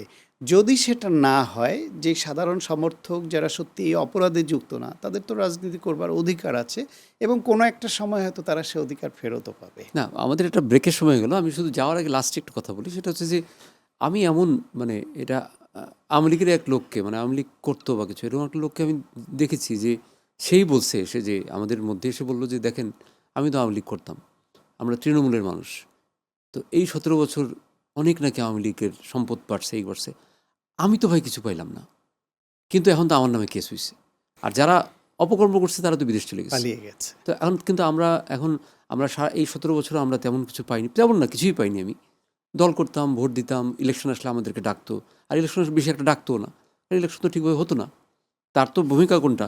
তো সে বলে যে আমি তো কিছুর মধ্যেই ছিলাম না, এখন কেস খাইতেছি, বাসায় থাকতে পারতেছি না। আমি বললাম যে আপনারা তো সেম কাজ করছেন, বিএনপির লোকরা কি ধান খেতে পালাইতো, কারণ আপনারা পাট খেতে পালান, তো কি লাভ হলো? বিএনপির লোকরা যে ধান খেতে পালিয়েছে, তারা তো গণহত্যা করে পালিয়ে যায়নি, তাদেরকে আপনারা পালিয়ে থাকতে বাধ্য করেছেন, একদম। আর আপনারা গণহত্যা করে পালিয়ে গেছেন। তাহলে আওয়ামী লীগের মধ্যে যারা সেন্সিবল, শুভ বুদ্ধির সম্পন্ন মানুষ, তারা অন্তত একবার বলুক যে শেখ হাসিনা বা তার সরকার যা করেছে অন্যায় করেছে। তো আমি যেটা বলছিলাম আপনাকে, যে আসলে ওই যে মানে নিষিদ্ধ করা বা নিষিদ্ধের ব্যাপার থাকা, আপনি বলছিলেন যে তারা সাধারণ যারা আছে, সাধারণ লোকরা তার ভয়েস দিতে পারে না, যারা ভয়েস দেয়ার আমার মনে হয় কেউই তো নেই। না, কেউই নেই তা না, পালিয়ে যাওয়ার সংখ্যাটা খুব অল্প, কিন্তু টপ লেভেলের। আপনি দেখবেন না জেলা লেভেল, উপজেলা লেভেল বা ইউনিয়ন লেভেলের নেতারা পালিয়ে গেছে, তারা দেশেই আত্মগোপনে আছে, কিংবা স্থানীয়ভাবে তারা কোনোভাবে কারোর সঙ্গে লিয়াজো তারা আছে করে তাহলে? সেফ আছে। হ্যাঁ, হ্যাঁ, দেশের বাইরে লক্ষ লক্ষ মানুষ, কতজন আর দেশের না, বাইরে যেতে বেড়েছে পেরেছে? কয়জন? কয়জন? সেটাই, তার মানে বেশিরভাগই আছে। এখন তাদের যে লিডারশিপ, যারা এই গুম খুন হত্যা হামলা মামলা চালালো নির্বিচারে, যারা গণহত্যা করলো, যারা টাকা পাচার করে মানে শত শত কোটি টাকা বিদেশে নিয়ে গেল, এবং তারা আরামায়েশে আছে, কিন্তু ওইখানে আরামায়েশে থেকে তারা এইখানে কর্মীদের হুকুম দিয়ে বিপদগ্রস্ত করছে। তাহলে এইখানে যারা আছেন তারা কেন বলছেন না তোমরা লুটপাট করবা, তোমরা গুম করবা, তোমরা ক্ষমতায় গিয়ে অবৈধভাবে ক্ষমতার অপব্যবহার করবা, টাকা পাচার করে এখন ওইখানে গিয়ে আরামে থাকবা, আবার আমাদের নির্দেশ দিবা মাঠে নেমে তোমাদের জন্য কাজ করতে? তোমরা ভুল স্বীকার করো, ক্ষমা চাও, এবং বিচারযোগ্য অপরাধী হলে আইনের দৃষ্টিতে বিচার ফেস করো, আদালত ফেস করো, সেই সাহস থাকলে। তোমাদের জন্য তো আমরা সাফার করছি, আমরা তো এই অপরাধটা করিনি। ওই যে আমি যে যার কথা এখন বললাম, এই কথাটা আপনি যার সঙ্গে বলেছেন, সে যে সাধারণ একজন সমর্থক হতে সজ্জন পারে, লোক, একজন খুব সজ্জন, এরকমও অনেক আছে, সমর্থক আছে, অনেক নেতা আছেন যারা ওই দল করেও তারা মানসিকভাবে অশান্তিতে থাকতে, যে এই আওয়ামী লীগ তো আমরা চাইনি, এই আওয়ামী লীগের জন্য তো আমরা জান প্রাণ দিয়ে সারাটা জীবন ব্যয় করিনি, এরকম লোক আওয়ামী লীগে আছে। তারা মনোপীড়ায় ভুক্ত, কিন্তু তাদের তো ভয়েস রেস করতে হবে, তাদের বলতে হবে। এবং যে আওয়ামী লীগের জন্য তারা আজকে অনেকে সাপোর্ট করছে বা বলছে যে আওয়ামী লীগের উপর অন্যায় হচ্ছে, তারা পাশাপাশি এ কথাটাও বলুক যে আওয়ামী লীগের এইরকম এই যে 16 বছর, 14 নির্বাচন, 18 নির্বাচন, 24-এর নির্বাচন, এই যে গুম খুন, এই গণহত্যার জন্য অনুশোচনা হওয়া উচিত। তো অন্তত তাদের কারোর মধ্যে কোনো অনুশোচনা দেখছি আমরা, মানে অন্তত মুখে বলছে না আর কি, অনুশোচনা আছে, এটা যে নাই তা না, কিন্তু জানবো কিভাবে আমরা? এই যে যেমন যে যদি আপনার বন্ধু আপনার কাছে বলেছে বা আপনার কাছে লোক বলেছে, কিন্তু যারা প্রকাশ্যে কথা বলছে, যারা বিদেশে বসে হোক, দেশে বসে হোক, কিংবা আওয়ামী লীগ পন্থী বুদ্ধিজীবী গোষ্ঠী আছে না, লেখক, সাংবাদিক, সাহিত্যিক, বুদ্ধিবৃত্তিক কাজ যারা করে, শিল্পী, কোনো পক্ষ থেকে আপনারা দেখেছেন যে তারা এটা বলেছে যে শেখ হাসিনা যেভাবে দেশ চালিয়েছিল, আমরা আওয়ামী লীগ করি, আমরা মুক্তিযুদ্ধের চেতনায় বিশ্বাস করি, আমরা বাংলাদেশের ভালোর জন্য সব চাই, কিন্তু শেখ হাসিনা যেভাবে দেশ চালিয়েছে এবং যে গণহত্যা চালিয়েছে এবং যে লুটপাট করেছে, যেভাবে গুম করেছে, আয়নাঘর করেছে, এটা অনাকাঙ্ক্ষিত করেছে, এটা তারা ভালো করে নাই। আমরা আগে এটা জানতাম না, আমরা জেনেছি, আমরা এই আওয়ামী লীগ চাই না, আমরা বেটার আওয়ামী লীগ চাই। এটা বলা উচিত। এই কথাটা কি বাংলাদেশে থাকা যারা আওয়ামী লীগের সরাসরি করে না কিন্তু আওয়ামী লীগের প্রতি টান আছে, বুদ্ধিজীবী শ্রেণী, লেখক, সাহিত্যিক, শিল্পী, শিক্ষক, সাংবাদিক, কোনো লেভেল থেকে আপনি পেয়েছেন? তার মানেটা কি? তারা ধরে নেয় 90-র গণ অভ্যুত্থান হয়েছে, সেখানে সরকার পক্ষ, বিএনপি, আওয়ামী লীগ সবাইকেই তো মেরেছে, বিরোধী পক্ষকে মেরেছে। 95-96-তে বিএনপির বিরুদ্ধে আন্দোলন হয়েছে, ওইখানেও তো মারা গেছে। 1/11-এর সময় স্টেট ভায়োলেন্স হয়েছে, ওইখানেও তো মারা গেছে। এইটাকেও তারা ওই রকম একটা মৃত্যু হিসেবে নিয়ে স্বাভাবিক রাজনৈতিক মৃত্যু হিসেবে মেনে নিয়েছে বা ধরে নিয়েছে। এটা কি আসলে তাই? বাংলাদেশে কি এরকম আয়নাঘর আর কোনো সরকার করেছে? বাংলাদেশে এইরকম ইলিয়াস আলী, চৌধুরী আলম, এই ছাত্রদল নেতা সুমন সহ এরকম শত শত মানুষকে যে গুম করে ফেলা হয়েছে, ওই ফ্যামিলিগুলা এখনও অপেক্ষায় আছে। ওরকম গুম কি আপনি দেখেছেন আগে কখনো? তাহলে আপনি যদি একজন সেন্সিবল মানুষ হন, আপনি যদি মানবিক একটা মন থাকে, অন্তত এগুলির নিন্দা জানান যে এটা ঠিক হয় না, সে তো অবশ্যই। কিন্তু সেটা আপনি পাচ্ছেন কবি, সাহিত্যিক, বুদ্ধিজীবী, শিল্পী শ্রেণী যারা, তো তারা তো করতে পারে, করছে না কেন? না, এটা আপনার এই কথাটা আসলে আমার কাছে মনে হয় যে অনেক যৌক্তিক। এই যুক্তির কথাটা আমি বলছিলাম যে আওয়ামী লীগ আমলের যে ওই যে সময়টা, যে সময়টার মধ্যে আসলে বলা হতো যে কথাবার্তা বলার ক্ষেত্রে অনেক অনেক বাধা ছিল, কিন্তু আপনি রেগুলার টকশো করতেন, আপনি, রুমিন ফারহানা সহ আরও কয়েকজন বেশ ছিলেন কয়েকজন যারা, রেগুলার বেসিসে এবং আমরা আমি আপনাকে দেখতাম যে আপনি কিন্তু এত স্ট্রং যুক্তি দিতেন। আপনার অন্যদিকে যারা, তারা হয়তো আপনাকে ওই যে বললাম যে খেপে গেছে, চেয়ার থেকে উঠে গেছে, কিন্তু আপনার কথার সাথে পারছে না, কিন্তু আপনি কিন্তু তখন এই কথাগুলো বলতেন। কিন্তু ইন্টারেস্টিং ব্যাপার যে আমাদের টিভিতে এই যে চ্যানেল এসে এই কিছুদিন আগে, খুব রিসেন্ট, গণ অধিকার পরিষদের একজন নেতা আসছিলেন, তো উনি একটা কথা বললেন যে তখনকার দিনে যারা বিএনপির লোকরা, একদম কোট করে বলছে উনি, তখনকার দিনে যে বিএনপির কয়েকজন ছিলেন, আমি নাম বলতে পারি কিন্তু নাম বলবো না, কয়েকজন নেতা নেত্রী ছিলেন, তা আমি বুঝতে পারছি কার কথা বলছে। তারা সেই সময় বলতো, সেই সময় তারা আওয়ামী লীগ গভর্নমেন্টের নামে অনেক কিছু বলতো, কিন্তু তারা আসলে আওয়ামী লীগ। তারা আওয়ামী লীগ কারণ হচ্ছে তাদের আওয়ামী লীগ গভর্নমেন্ট কিছুই করে নাই, তাদের নামে কোনো মামলা হয় নাই, সুতরাং তারা আওয়ামী লীগ। এই কথা বলতে পারে আমাদের প্রেজেন্টার দেখলাম যে তাকে একটু থামানোর চেষ্টা করছে, কিন্তু সে আরও বলে এগুলো অনেক কথা। তো এটার কি উত্তর দিবেন? না, এটা তো যার যার মত। না, আমি আমি আমার কথা বলতে পারি যেটা, সেটা হচ্ছে যে আমি শুরুতেই তো আমার সাফারে, আমি একজন একাডেমিশিয়ান, আমি একজন ডাক্তার, না, কিন্তু আপনার clinician। ভয়েসটা দেওয়া তো এটা তো অনেক কিন্তু স্ট্রং ব্যাপার। হ্যাঁ, আমি আমার সেক্টরে আমার সাফারিংয়ের কথা তো তখন আপনাকে বললাম।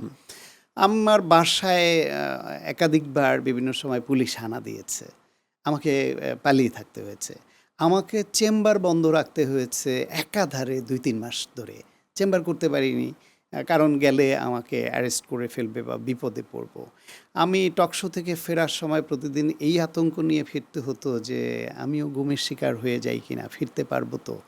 এই যে একটা আতঙ্ক নিয়ে এইভাবে কথা বলতে হতো। তবে এটা ঠিক যে আমি কথা বলতে পেরেছিলাম, বা আরও কেউ কেউ পেরেছিল, তার মধ্যে আমি আমারটাই বলতে পারি।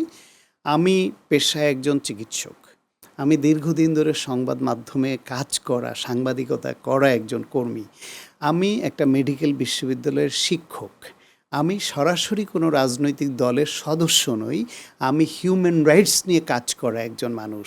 সুতরাং এই সব কারণে আমাকে অ্যারেস্ট করলে কিংবা গুম করলে বা ধরলে সরকার যেটুকু গেইন নিবে, তার থেকে এটা রিয়াকশন, রিপারকেশনে হয়তো ক্ষতিও বেশি, এই চিন্তাটাও করতে পারে।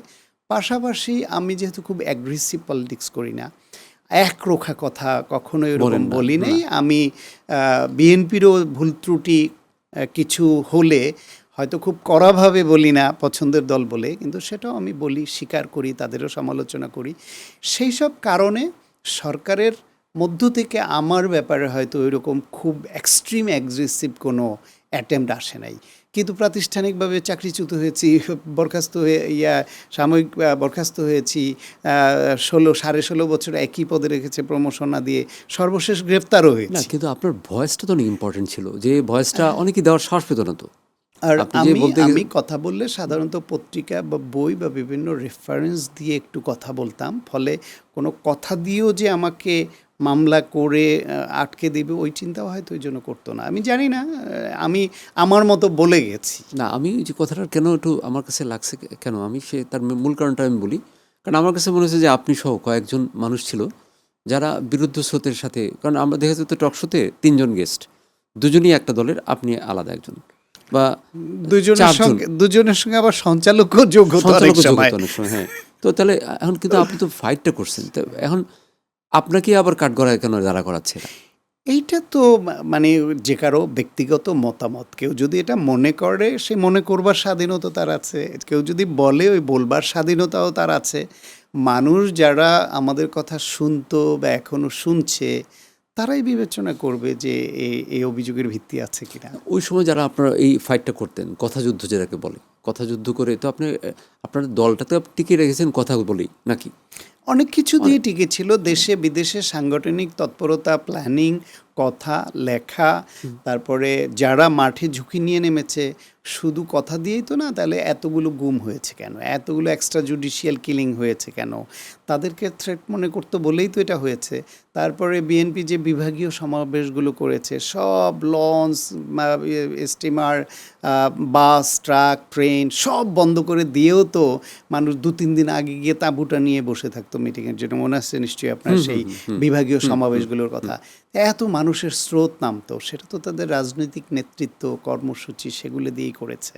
সুতরাং বিএনপি রাজনৈতিকভাবেও তাদের মতো করে ফাইট দিয়েছে, বুদ্ধিবৃত্তিক যারা কথা বলে বা লিখে যারা যতটুকু পেরেছে সেটা করেছে, সাংগঠনিক প্ল্যানিং তারা করেছে, বিভিন্ন দেশের সঙ্গে লিয়াজো মেনটেন করা সেটাও একটা গ্রুপ তাদের মতো করেছে। ফলে একটা রাজনৈতিক দল তাদের টিকে থাকতে হলে, তাদের বেড়ে উঠতে হলে, তাদের রাষ্ট্র পরিচালনায় আসার মতো সক্ষমতা অর্জন করতে হলে কোনো একটা দুইটা উপাদান দেওয়া হয় না, অনেকগুলো উপাদানের সমন্বয় লাগে। এই যে না, এই যে আপনারা যে ফাইটটা করেছেন, তো বর্তমান মাননীয় প্রধানমন্ত্রী তারেক রহমান কখনো কি আপনাকে বা আপনার যারা এই ফাইটের সাথে ছিলেন আপনাদেরকে ডেকে ধন্যবাদ দিয়েছে? আমি আমার একটা নিজস্ব একটা আছে, ধরন এবং ধারা আছে। সেটা হলো আমি কারো কাছে কখনো নিজে সেদে কিছু চাইতে যাওয়া, দেখা করতে যাওয়া, বলতে যাওয়া এটা আমি করি না। আমি যখন টকশো ওই সময় যখন দেশের সাংঘাতিক দুরবস্থা, খুব স্ট্রেস নিয়ে করতে হয় এটা, তখন আমি টকশো করেছি এবং দীর্ঘদিন এদিকে ম্যাডাম চিনতেন বা ম্যাডামের অফিসে যাতায়াত ছিল, কাজ করতাম, স্থানীয় নেতারা, মহাসচিব সহ অনেকেই চিনতে ছিল, কিন্তু সরাসরি তৎকালীন অ্যাক্টিং চেয়ারম্যান তারেক রহমানের সঙ্গে আমি কখনো নিজ থেকে যোগাযোগ করিনি। এবং একবার তিনি আমাকে কেউ বলেছে যে তুমি হিউম্যান রাইটসের উপরে যে বই লিখছো ইংলিশে, এটা বিভিন্ন জায়গায় ডিস্ট্রিবিউট হচ্ছে, তুমি ডকুমেন্টারি করছো, G9-এর প্রেসিডেন্ট আসাদ ভাই যে ওনার গাইডেন্সে আমরা একসঙ্গে কাজ করতাম, এখন আইনমন্ত্রী, তো এইসব নিয়ে তুমি তো লন্ডনও, সবাই ধরে নিত যে বাংলাদেশে রাজনীতি করতে হলে তো বিএনপিতে হলে ম্যাডাম এবং তারেক রহমান এদের সঙ্গে একটু যোগাযোগ থাকা খুব সঙ্গত মনে করতো। আওয়ামী লীগ হলে যেমন শেখ হাসিনা বা শেখ রেহানা বা জয় এদের কারোর সঙ্গে যোগাযোগ রাখা খুব জরুরি এরকম মনে করা হতো। আমাকে কেউ বলতো যে তুমি তারেক রহমানের সঙ্গে যোগাযোগ রাখো বা যাও লন্ডনে গিয়ে দেখা করে আসো। সে আমি কেন দেখা করতো, আমার তো কোনো চাওয়া পাওয়া নাই। উনি যদি মনে করেন যে আমি দেশের জন্য বা ওনার দলের জন্য বা গণতন্ত্রের জন্য আমি কোনো ভূমিকা রাখছি, উনি আমাকে ডাকবেন, বলবেন। তো সত্যি এক সময় উনি দপ্তরের দায়িত্বে ছিলেন, সাত্তার পাটোয়ারি, বিএনপির নেতা। উনি আমাকে একদিন বললেন ফোন দিয়ে যে স্যার আপনার সঙ্গে একটু কথা বলতে চেয়েছেন। পরে উনি তখন স্কাইপে কথা বলতেন এবং আমি গেলাম। এই প্রথম তার ডাকেই আমি গেছি, আমি সেদে যাইনি কখনো। তো কথা বললাম এবং দীর্ঘ সময়, ঘন্টার উপরে বিভিন্ন বিষয়ে 1 to 1 অনেক কিছু তিনি জানতে চাইলেন, বললাম, ধন্যবাদ দিলেন। এরপরে কিছু প্রোগ্রামে অনলাইনে গুলশানের বিএনপির যে চেয়ারপারসনের কার্যালয়, ওইখান থেকে, তারপর টকশোতে যারা অংশগ্রহণ করেন তাদের সঙ্গে বিভিন্ন সময় বসেছেন, বিভিন্ন কাজ টাজ ওইসবে রেগুলার তখন এক সময় কথা যোগাযোগ এটা হতো। বাংলাদেশে আসার পরেও আমি নির্বাচনের আগে, এমনকি নির্বাচনের প্রধানমন্ত্রী হওয়ার পরেও আমি নিজ থেকে কোনো আকাঙ্ক্ষা ব্যক্ত করে দেখা করতে যাইনি। কারণ তিনি যদি কখনো প্রয়োজন মনে করেন যে ডাকবেন, তাহলে যাব। সেই বিবেচনায় আমি ওইভাবে দেখা এখন করতে চাই না। ডাকেনি এখন পর্যন্ত? না, আমাকে ডাকেননি। আমি আমার মতো আমি কাজ করছি। এবং সেক্ষেত্রে তবে কিছু প্রোগ্রামে এমনি দেখা হয়। সে দেখা হলে তখন হাই হ্যালো বা একটু হ্যান্ডশেক এই পর্যন্ত হয়, কিন্তু ওরকম এক্সক্লুসিভ কথা বলার সুযোগ হয়নি, কারণ তিনি ডাকেননি। আর না ডাকলে আমি নিজ উদ্যোগে ইউজুয়ালি যাই না। যাক, আমরা এটা শুনতে পারলাম। আমরা আরেকটা একটা প্রসঙ্গে বলি। আমাদের এই বর্তমান সংসদের একজন এমপি, মানে জামায়াত ইসলামের এমপি, তো উনি একটা টক শোতে, একটা পডকাস্টে এই রিসেন্ট 3-4 দিন আগে উনি বলেছেন যে তাকে 71 নিয়ে কথা বলা হচ্ছিল। সে বলছে যে 71-এ কোনো বাংলাদেশের সাথে যুদ্ধ হয়নি, 71-এর যুদ্ধ হয়েছে ভারত আর পাকিস্তানের মধ্যে, এবং এই যুদ্ধে ভারত জয়লাভ করেছে, পাকিস্তান পরাজিত হয়েছে। আর আমরা আসলে দেশ ভাগ করতে চাইনি বলেই আমরা পাকিস্তানের সাথে ছিলাম। তো এই কথাটা আসলে এই মুহূর্তে সে মানে এইগুলো বলতো, এটা ওই বিগত গভর্নমেন্ট বলতো যে আমরা যদি ক্ষমতায় না থাকি তখন এই দল টলেরা বাংলাদেশকে নামে অস্বীকার করবে যে বাংলাদেশের কোনো যুদ্ধই হয়নি। অনেকটা তো এটা এইভাবেই বলা, মানে বলাটার মিনিংটা দাঁড়াচ্ছে কি যে 71-এর যুদ্ধটা আসলে বাংলাদেশ স্বাধীনের কোনো যুদ্ধ হয়নি। এটা ইন্ডিয়া পাকিস্তান যুদ্ধ হয়েছে, ইন্ডিয়া স্বাধীন করে বাংলাদেশকে একটা বিচ্ছিন্ন করে পাকিস্তানকে 2 টুকরা করে দিয়ে গেছে। কথাটা আমাদের জন্য আত্মসম্মানেও লাগার মতো একটা ব্যাপার। এটা আপনি কি উত্তর দিবেন, কি বলবেন এটার? ডেফিনেটলি এটা তো মানে ইতিহাস তো এটা বলে না। ইতিহাস তো বলে না। অত্যন্ত জঘন্য মানের মিথ্যাচার করে বাংলাদেশের স্বাধীনতার পক্ষের প্রতিটা মানুষের হৃদয়ে আঘাত করে এই কথা। হ্যাঁ। কারণ বাংলাদেশের যেই যুদ্ধ, এটা সত্য যে ইন্ডিয়া আমাদের সহায়তা করেছে, কিন্তু মূল যুদ্ধটা তো এদেশের মানুষ, এদেশের সাধারণ মানুষরা করেছে। এদেশের মানুষ করেছে। এদেশের কৃষক, শ্রমিক, ছাত্র জনতা, পেশাজীবী।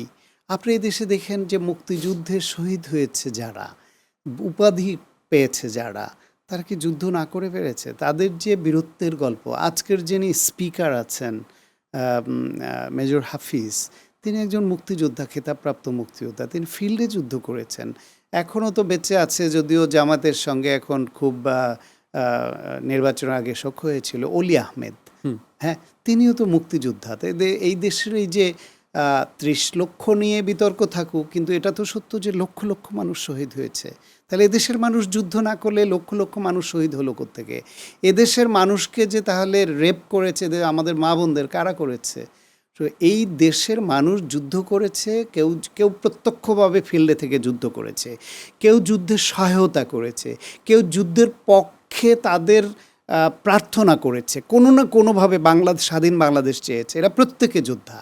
তো সেই যুদ্ধকে এইভাবে চিত্রায়িত যারা করতে পারে, তারা আর যাই হোক, তারা স্বাধীন বাংলাদেশের বা এই বাংলাদেশকে তারা ধারণ করে না। কেউ যদি বাংলাদেশকে ধারণ করত তাহলে এই কথা বলতে পারতো না। এবং আপনাদের পডকাস্টে যে এসে এই কথা যিনি বলেছেন, এটার প্রতিবাদ হওয়া উচিত। এবং জামায়াত ইসলাম তারা তাদের নেতৃত্ব পর্যায়ে তারা বলে তারা বাংলাদেশের স্বাধীনতা সার্বভৌমত্বকে মেনে নিয়ে তারা রাজনীতি করছে, তারা স্মৃতিসৌধে যাচ্ছে নতুন করে, তারা শহীদ মিনারে যাচ্ছে, অথচ তাদের নেতা এই বক্তব্য দিচ্ছে। এটা তাদের দল থেকে ক্লিয়ার করা উচিত হবে যে তাদের দল যেটা করছে তাহলে সেটা কি মুখোশধারী ভণ্ডর কাজ কিনা।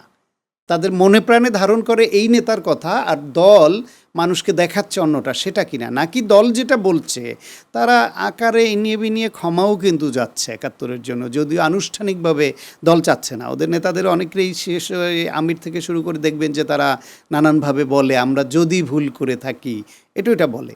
এই দেশে তো আলবদর আল শামসের প্রধান ছিল তো তাদের নেতারাই, তাদের ছাত্রসংঘের নেতা ছিল, পরে জামাতের শীর্ষ নেতা হয়েছে। সুতরাং এই দেশে যদি যুদ্ধ আমাদের বাঙালিরা না করে থাকে, তাহলে এইখানে আলবদর আল শামস রাজাকারের প্রয়োজন হলো কেন? সেটা করেছে তো তারা। ইন্ডিয়ান সৈন্য তো আমার দেশে এসে যুদ্ধ করেছে এখানে সব জায়গায়, সেটা তো না, সেটা অনেক পরের কথা, অনেক পরের কথা, শেষের দিকে। ডিসেম্বরের এখন ধরেন এই যে তারা যেই বয়ানটা এখন উৎপাদন করছে, এইটা দেশদ্রোহিতার শামিল এবং অত্যন্ত জঘন্য মিথ্যাচার। স্বাধীনতার চেতনা পরিপন্থী তো বটেই, এই চেতনা বললে আবার এখন আবার দুটো কথা শুনিয়ে দেয় যে আপনিও চেতনাপন্থী হয়ে গেলেন। আমরা সবসময় স্বাধীনতার চেতনার পক্ষের। আওয়ামী লীগ চেতনার নামে যে কাজটা করেছে, চেতনাকে একটা গালিতে পরিণত করেছে। কারণ মুক্তিযুদ্ধের চেতনাকে তারা অন্যায্যভাবে তাদের রাজনীতির হাতিয়ার হিসেবে ব্যবহার করেছে। মুক্তিযুদ্ধের চেতনাকে পাশে রেখে তারা রাষ্ট্র ক্ষমতা দখল করেছে বিনা ভোটে। তারা বিনা ভোট, রাতের ভোট এইসব করেছে, এগুলো তো মুক্তিযুদ্ধের চেতনা না। সুতরাং মুক্তিযুদ্ধের চেতনার সবচেয়ে বড় খেলাপকারী সংগঠন আওয়ামী লীগ। মুক্তিযুদ্ধের সময় মুক্তিযুদ্ধের পক্ষে থাকা সবচেয়ে বড় রাজনৈতিক দল ও রাজনৈতিক শক্তি আওয়ামী লীগ। আবার স্বাধীন বাংলাদেশে মুক্তিযুদ্ধের চেতনা খেলাপেরও সেরা হচ্ছে গিয়া আওয়ামী লীগ। সুতরাং আওয়ামী লীগ যেই মুক্তিযুদ্ধের চেতনার গল্প শোনাতো, আমি সেই চেতনার কথা বলছি না। সত্যিকার অর্থে যারা মুক্তিযুদ্ধের যে চেতনা ছিল, আমাদের যে মূলনীতি ছিল, আমাদের যে মুক্তিযুদ্ধের পেছনে যে আকাঙ্ক্ষা ছিল, সেগুলো হচ্ছে সত্যিকার সেই চেতনা ধারণ করি আমরা, তার পক্ষে না কথা বলছি। এটা মানে এটা আবার আমি দেখতে পারলাম যে তাদের নেতারা কিন্তু জাতীয় সঙ্গীতের সময় তারা বসে থাকে। খুব অন্যায়। না, সেটা বসেছিল জাতীয় সংসদে এবং বিভিন্ন জন বিএনপি মহাসচিবও ইশারা দিচ্ছিল, আমি দেখেছি ভিডিওটা। তারপর একটা প্যারেড প্রোগ্রামে দেখা তারা গেল, দাঁড়িয়েছে পরে একটা প্যারেড অনুষ্ঠানে দেখা গেল যেখানে এটা কোনো একটা এইটা জানি না, আমি দেখি নাই। তবে বাইরের প্যারেড অনুষ্ঠানটা বিভিন্ন জায়গার যেটা ভার্চুয়াল মিডিয়ায় আসে, তার কতটা ফেক, কতটা এআই জেনারেটেড বানানো সেটা জানি না। যদি আপনি ওটার সত্যতা নিশ্চিত হয়ে থাকেন তাহলে বলা যায়, এবং সেটা অন্যায়। তবে জাতীয় সংসদের ওটা দেখেছি আমি, তারা শুরুতে বসেছিল, পরে তখন বিএনপি মহাসচিব আরও কেউ ইশারা করেছেন এবং তারপরে তাদের নেতারও ইশারা করেছে, পরে সবাই দাঁড়িয়েছে। এটা আমরা না, আমি বিএনপির কথা, এবার যে বিএনপি যে রেকর্ড সংখ্যক ভোট পেয়ে তারা তো সংসদে আসলো, তারা তো মানে সংখ্যাগরিষ্ঠতা, এখানে কিন্তু একটা ভূমিকা ছিল যে তারা ইলেকশনের আগের থেকেই স্বাধীনতার পক্ষে তাদের অবস্থানটা একদম 100% ক্লিয়ার করেছে কিন্তু বিএনপি। যেটা আমি দেখেছি অনেক মানুষ আছে যারা আমার দেখা মতো যারা জীবনও বিএনপিকে ভোট দিত না, তারা এবার গিয়ে বিএনপিকে ভোট দিচ্ছে তারা। কারণ ওই যে একটা স্ক্যাম ছড়ানো হয়েছিল যে জামাত ইসলামী ক্ষমতায় চলে আসছে, এবং অনেকের মধ্যেই ভয়টা ছিল যে জামাত ইসলামী ক্ষমতা আসলে দেশের নামই নাকি আবার চেঞ্জ হয়ে পাকিস্তান হয়ে যায়। সেই ওই ক্ষমতা, প্রথম কথা হলো জামাতের বাংলাদেশের রাষ্ট্র ক্ষমতায় আসার রাজনৈতিকভাবে সক্ষমতাই নাই, জনগণের কাছে ওই অ্যাকসেপ্টেন্স নাই।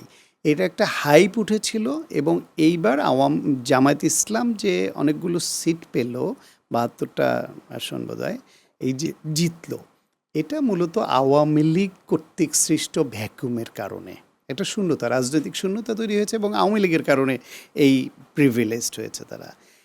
আওয়ামী লীগ এবং জামায়াত দীর্ঘদিন থেকে, সেই পাকিস্তান আমল থেকে, তারা একে অপরের শত্রু এবং একে অপরের বন্ধু। তাদের হলো ওই শত্রু তুমি, বন্ধু তুমি আমার সাধনা, ওরকম বিষয়। 69 ওই সময়ে কম্বাইন্ড অপোজিশন পার্টি নামে যে একটা জোট হয়েছিল পাকিস্তান আমলে, সরকার বিরোধী জোট, সেই জোটে কিন্তু এই আওয়ামী লীগের জামাত একসঙ্গে ছিল জোট। আবার 1986 সালে যখন এরশাদের অধীনে ওই নির্বাচনে যাবে না বলে বিএনপি, আওয়ামী লীগ 7 দল 5 দল সবাই ঐক্যবদ্ধ ছিল, ফাইনালি যখন আওয়ামী লীগ গেল, শেখ হাসিনা ওই যে লালদিঘির ময়দানে ঘোষণা দিল যে এই এরশাদের অধীনে যে নির্বাচনে যাবে সে জাতীয় বেঈমান বলে বিবেচিত হবে, তার 2 দিন পরেই গেল।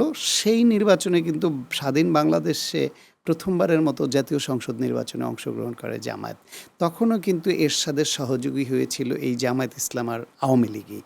1995-96 সালে আবার যখন বিএনপির বিরুদ্ধে আন্দোলন করে বিএনপিকে তত্ত্বাবধায়ক সরকার আদায় করে এবং আওয়ামী লীগ ক্ষমতায় আসে 21 বছর পরে, ওইটু কিন্তু জামায়াত আওয়ামী লীগের একসঙ্গে আন্দোলনের ফসল ছিল এবং তত্ত্বাবধায়ক সরকার কনসেপ্টও জামাতের তরফ থেকেই প্রথম এসেছিল।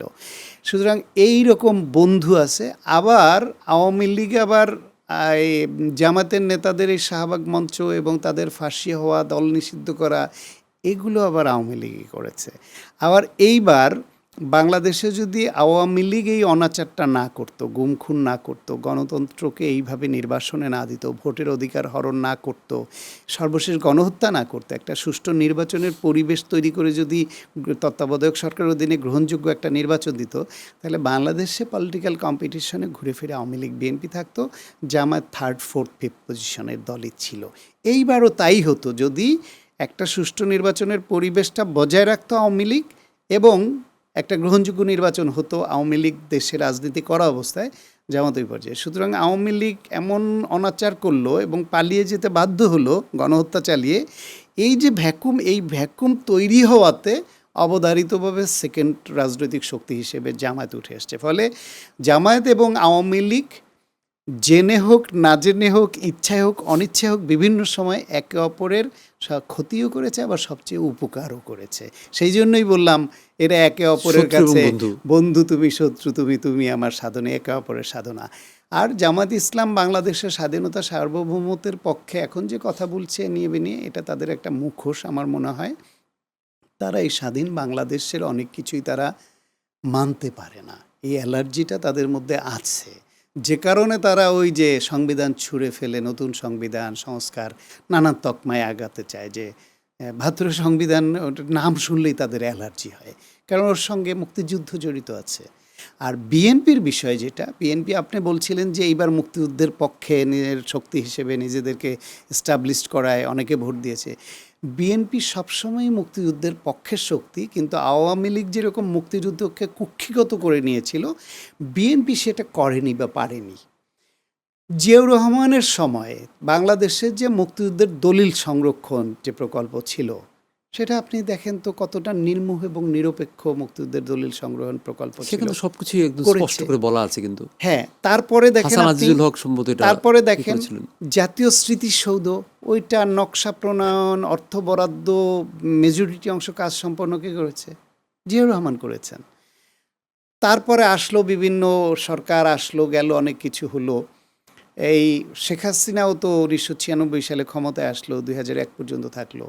তারা কেউ ভেবেছে যে মুক্তিযুদ্ধ এবং মুক্তিযোদ্ধাদের কল্যাণের জন্য একটা আলাদা মন্ত্রণালয় করা দরকার? আওয়ামী লীগ ভেবেছে বা করেছে? বিএনপি খালেদা জিয়ার সরকার ২০০১ সালে এসে মুক্তিযুদ্ধ বিষয়ক মন্ত্রণালয় করলো। এই যে জামুকা, যেটা দ্বারা এরা অবৈধভাবে মুক্তিযুদ্ধ না হয়েও মুক্তিযোদ্ধা মন্ত্রী নিজে পর্যন্ত মুক্তিযোদ্ধা সেজে বসেছিল, এই জামুকা তো বিএনপির তৈরি। ফলে মুক্তিযুদ্ধের পক্ষের যে ডেভেলপমেন্টগুলো স্বাধীন বাংলাদেশে যা হয়েছে, তার মধ্যে বড় বড় ইভেন্টগুলো তো সব করা বিএনপির। এবং বিএনপির প্রতিষ্ঠাতা শহীদ প্রেসিডেন্ট জিয়াউর রহমান, তিনি আপনি ঘোষক বলেন, পাঠক বলেন, যাই বলেন না কেন, তিনি মানে স্বাধীন বাংলা বেতার কেন্দ্র থেকে যে এই মুক্তিযুদ্ধের ঘোষণাটা তার কণ্ঠেই তো মানুষ শুনেছে, এবং একজন সেটা শুনেই তো মানুষ সাহস সঞ্চয় করেছে। এটা আওয়ামী লীগপন্থী অনেক বুদ্ধিজীবী এবং সামরিক কর্মকর্তারাও বলেছেন যে ওই ঘোষণাটা আমাদের এক জাগিয়ে তুললো, সাহসী করে তুললো যে যাক, তাহলে সেনাবাহিনীও আমাদের সঙ্গে আছে, আমি একদম জেনে গেল। আমি একদম এবং তিনি সেক্টর কমান্ডার ছিলেন, তিনি জেড ফোর্সের অধিনায়ক ছিলেন, ফিল্ডে যুদ্ধ করাতে। যেই লোক নিজে ফিল্ডে জীবন বাজি রেখে যুদ্ধ করে, তার দল মুক্তিযুদ্ধের পক্ষের দল না তো কারা মুক্তিযুদ্ধের সেটা পক্ষের অবশ্যই, দল? কিন্তু আমি এবং আপনার প্রশ্নের আগে আরেকটাও বলি, যদি বাংলাদেশ ৭১ সালে স্বাধীন না হতো, কি হতো? শেখ মুজিবুর রহমান জেলে ছিলেন, তিনি যে ওই সময় মুক্তিযুদ্ধের বা স্বাধীনতার কোনো ঘোষণা দিয়েছেন, এই এভিডেন্স ছিল না কারো হাতে। তিনি বলতেন তিনি নির্বাচনে জিতেছিলেন, তার হাতে পাকিস্তান শাসক গোষ্ঠী ক্ষমতা হস্তান্তর করে নাই, দেশের জনগণ তাদের সেই অধিকার ফেরত পাইতে চেয়েছিল, কিন্তু সেটা সরকার মানেনি এবং তা নিয়ে এখানে সংগ্রাম দানা বেঁধে ওঠে। এবং এক পর্যায়ে ওই তার পূর্ব মুহূর্তে ২৫শে মার্চ তাকে গ্রেফতার করে নিয়ে যায়। সুতরাং ২৬শে মার্চের পরের প্রেক্ষাপটে তো শেখ মুজিবের কোনো রোলই নাই। সুতরাং তাকে ফাঁসি দেওয়ার মতো বা বড় কোনো বিচারের আওতায় আনবার মতো কোনো উপাদানই তো পাকিস্তান সরকার খুঁজে পেত না।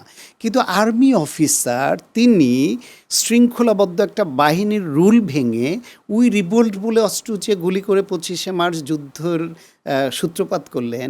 তারপরে রেডিওতে তিনি ঘোষণা করলেন, তারপর নিজে সেক্টর কমান্ডার হয়ে যুদ্ধ করলেন, জেড ফোর্সের অধিনায়ক হলেন।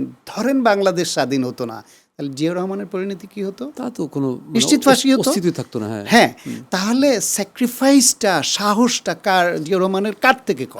আমাদের শান্তভাবে শেষ করে ফেলতে হবে। 1 মিনিট সময় শুধু আমরা পাবো। 1 মিনিটে আমরা এই গল্প করতে করতে আমরা একটা প্রসঙ্গ থেকে টাচই করতে পারিনি। সেটা হচ্ছে আপনার সাহিত্য জীবন নিয়ে আমি একটু সংক্ষেপে একটু জানতে চাই। আপনি এই পর্যন্ত আপনি কি লিখেছেন বা আপনার লেখার ব্যাপারটা একটু আমি সংক্ষেপে জানতে চাই। আমি বহু বছর সংবাদপত্রে কাজ করেছি। যায় দিন, সাপ্তাহিক, দৈনিক যায় দিন।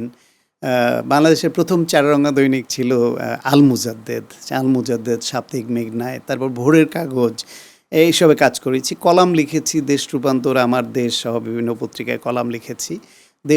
দেশ রূপান্তরে প্রথম থেকে 3.5 বছর টানা প্রতি বৃহস্পতির কলাম লিখেছি। কিন্তু এর বাইরে আমার মূল আগ্রহের জায়গাটা হচ্ছে কবিতা। আচ্ছা, আমি নিজে ছোটবেলা থেকে কবিতা লিখতে ভালোবাসি, পছন্দ করি, এবং এটা আমার একটা প্যাশন। আমার এ পর্যন্ত বিদ্যা প্রকাশ থেকে 5টা কাব্যগ্রন্থ প্রকাশিত হয়েছে। এর বাইরে অন্যদের সঙ্গে যৌথভাবে আরও কিছু কাব্যগ্রন্থে আমার কবিতা আছে, কিন্তু একক কাব্যগ্রন্থ হিসেবে আমার 5টা আছে, এবং তাতে প্রায় 700-র উপরে কবিতা আছে। বেশ ভালো বড় বই। আর হচ্ছে 2টা গল্পগ্রন্থ আছে বিদ্যাপ্রকাশ থেকে, একটা দেয়ালে ফেরেস্তার মুখ, আর এই গত বই মেলায় অনন্যা থেকে একটা গল্পগ্রন্থ লাল জুলাইয়ের চোখে জল। আর একটা উপন্যাসও আছে নিঃসঙ্গ সত্য, অনন্যা থেকে প্রকাশিত। বিদ্যাপ্রকাশ থেকে আরও কিছু প্রবন্ধের বই আছে, রাজনৈতিক প্রবন্ধ, হিউম্যান রাইটস রিলেটেড। এমনকি সর্বশেষ এই জুলাই গণঅভ্যুত্থানের সময় আমাকে যে গ্রেফতার করা হয়েছিল, এবং জুলাই গণঅভ্যুত্থান, এবং ওইটা নিয়েও একটা বই আছে আমার, জুলাই গণঅভ্যুত্থান ও জেল জীবন, এটা। সুতরাং আমার মানবাধিকারের উপরে কিছু বই আছে ইংলিশে এবং বাংলায়। ফলে সব মিলিয়ে আমি এটা লেখালেখিটা অব্যাহত রাখছি। আমাদের জন্য অবিচার হলো এটা, যে সেটা হচ্ছে যে আমি যেহেতু এই লেখালেখির মধ্যেই আছি বা এটা করি, ধরেন আমার লেখা প্রায় 400 নাটক আমি লিখছি, টিভিতে সেগুলো প্রচারিত হয়েছে। হ্যাঁ, এবং আমার উপন্যাস আছে। তো আমরা একদিন আসলে এই হয়তো কোনো ফেব্রুয়ারি মাসে এটা ভালো হবে, আমি আপনার সাথে কোনো পলিটিক্যাল কথা বলবো না, শুধু লেখালেখি, সাহিত্য এটা নিয়ে আমরা একটা 1 ঘন্টা গল্প করবো। খুব ভালো লাগবে, এবং আপনি সুযোগ দিলে আমি কবিতা পড়বো। আমি এটাই বলতে চাচ্ছিলাম আপনাকে, যে আমি আপনার কাছ থেকে কবিতা পড়তে চাবো। আমার গত প্রোগ্রামে আমার যে গেস্ট ছিলেন তিনি এরকম একটা কবিতা আবৃত্তি করেছিলেন। যাক, আমাদের সময়টা শেষ হয়ে গেল। আমাদের এই প্রোগ্রামটার স্পন্সর হচ্ছে সিভিক রয়্যাল রিসোর্ট। বেশ সুন্দর একটা লোভনীয় তারা একটা রিসোর্ট বানাচ্ছে, তারা আমার এই প্রোগ্রামটার স্পন্সর। তাদের একটা আমি ওটা চেয়ারম্যান সাহেবের সঙ্গে কথা বলছিলাম অনুষ্ঠানে ঢোকার আগে। এটার জন্য একটা গিফট আপনার জন্য, একটু যদি গ্রহণ করতেন। এই যে তাদের লোগো দেওয়া আছে এখানে। হ্যাঁ, থ্যাংক ইউ ভেরি মাচ। আপনার সাথে কথা বলে সিভিকের জন্য শুভকামনা থাকলো। আপনার সাথে কথা বলে আসলে অনেক অনেক ভালো লাগলো। অনেক কিছু বললাম, আমরা অনেক কিছু বলতে পারলামও না হয়তো সময়ের জন্য। আমি জানি না যে অনেকের সাথে কথা বলতে বলতে টাইমটা ফ্লাই করে, আপনার সাথে আরো বেশি ফ্লাই করলো কেন জানি। হয়তো একই কলেজের আমরা। আমিও যেহেতু রাজনীতি বিশ্লেষক হিসেবে টকশো করি, সেজন্য ওইটা নিয়ে কথা অনেক বেশি বলে ফেলেছি বলে আমার সাহিত্য, সংস্কৃতি, শিক্ষা, বিশ্ববিদ্যালয়ের শিক্ষা ব্যবস্থা এসব নিয়ে একদমই বলা হলো না। এটা বলবো আমরা। যাই হোক, যেটা হচ্ছে যে আপনাকে অনেক ধন্যবাদ। প্রোগ্রামটা এখানে শেষ করে ফেললাম। আপনাকে অনেক ধন্যবাদ, এবং যারা শুনছেন দেখছেন তাদের সবার জন্য কৃতজ্ঞতা। দর্শক, এতক্ষণ আমরা দেখছিলাম সিভিক রয়্যাল রিসোর্ট প্রেজেন্টস কিছু প্রিয় অপ্রিয় প্রশ্ন। আজকে আমরা এই প্রোগ্রামে যা বললাম, যা কথা বললাম, হয়তো অনেক কথা বলা বাকি রয়ে গেল। সামনে কোনো একদিন আমরা আবার এই অতিথির সাথে কথা বলবো। সেই পর্যন্ত আপনাদেরকে ধন্যবাদ। সিভিক রয়্যাল রিসর্ট, কিনুন আভিজাত্য, নিশ্চিত করুন ভবিষ্যৎ।